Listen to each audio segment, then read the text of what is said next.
RSS ಶುದ್ಧ ದೇಶದ್ರೋಹಿ ಸಂಘಟನೆ ಎಂದು ತಮಿಳುನಾಡು ಸಂಸದ ಸಸಿಕಾಂತ್ ಸೆಂಥಿಲ್ ಹೇಳಿದರು. ದಾವಣಗೆರೆ ನಗರದ ಬೀರಲಿಂಗೇಶ್ವರ ದೇವಸ್ಥಾನದ ಆವರಣದಲ್ಲಿ ಹಮ್ಮಿಕೊಂಡಿದ್ದ ಸಂವಿಧಾನ ಸಂರಕ್ಷಣೆ ಸಮಾವೇಶದಲ್ಲಿ ಪಾಲ್ಗೊಂಡು ಮಾತನಾಡಿದ ಅವರು, ಆರ್ಎಸ್ಎಸ್ನವರು ಸಮಾನತೆಯನ್ನು ವಿರೋಧ ಮಾಡುತ್ತಾರೆ ಎಂದರು. ಸಮಾನತೆ ಎಂದರೆ ಸಂವಿಧಾನ, ಅದು ಆರ್ಎಸ್ಎಸ್ನವರಿಗೆ ಇಷ್ಟ ಇಲ್ಲ ಎಂದ ಅವರು, ದೇವರನ್ನ ನಾನು ನಂಬುವುದಿಲ್ಲ, ಆದರೆ ದೇವರಿದ್ದರೆ ಯಾವುದೋ ಒಂದು ರೂಪದಲ್ಲಿ ಬರುತ್ತಾನೆ. ಈಗ ನಮಗೆ ಸಂವಿಧಾನದ ರೂಪದಲ್ಲಿ ಬಂದಿದ್ದಾರೆ, ಅದೇ ನಮಗೆ ದೇವರು ಎಂದರು. ಆದರೆ ಆರ್ಎಸ್ಎಸ್ನವರು ಸಂವಿಧಾನವನ್ನು ಒಪ್ಪುವುದಿಲ್ಲ ಎಂದರು.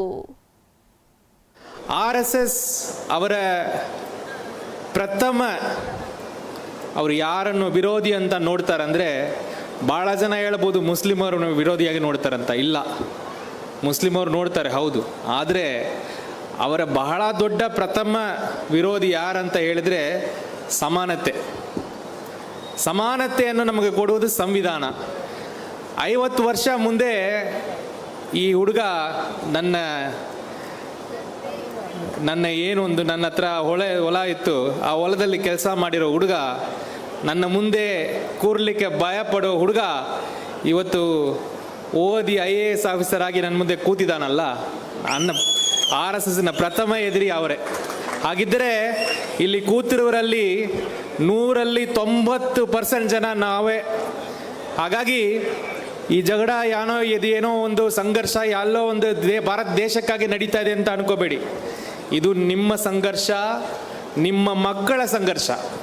ಈ ಸಂಘರ್ಷದಲ್ಲಿ ನೀವು ಪಾಲ್ಗೊಳ್ಳದೆ ಹೋದರೆ ನಿಮ್ಮ ಮಕ್ಕಳಿಗೆ ಮಾಡುವ ಭಾಳ ದೊಡ್ಡ ಅನ್ಯಾಯ ಅಂತ ನಾನು ಈ ವೇದಿಕೆಯಿಂದ ನಿಮಗೆ ಹೇಳಲಿಕ್ಕೆ ಇಷ್ಟಪಡ್ತಾ ಇದ್ದೀನಿ.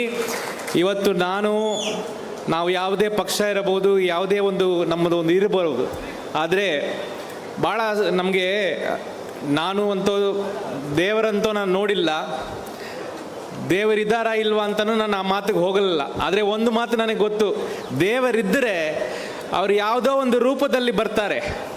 ನಮ್ಮ ಕಡೆ ರೂಪದಲ್ಲಿ, ಸಂವಿಧಾನದ ರೂಪದಲ್ಲಿ ಬಂದಿದ್ದಾರೆ. ಇದನ್ನು ನೀವು ಅರ್ಥ ಮಾಡಿಕೊಳ್ಳಿ.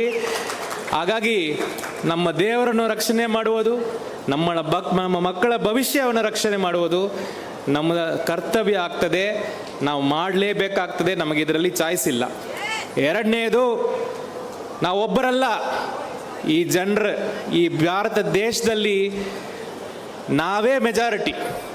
ಸಮಾನತೆಯನ್ನು, ಪ್ರೀತಿಯನ್ನು ನಂಬುವರು ನಾವೇ ಮೆಜಾರಿಟಿ. ಈ ಭಾರತ ದೇಶದನ್ನು ಒಪ್ಪದೇ ಇರುವ ಜನ ಇದಾರಲ್ಲ, ಅವರೇ RSS. ಹಂಗ ಹೇಳೋದ್ರೆ ಒಂದು ಶುದ್ಧ ದೇಶ ದ್ರೋಹಿಗಳಂದ್ರೆ ಅದು RSS.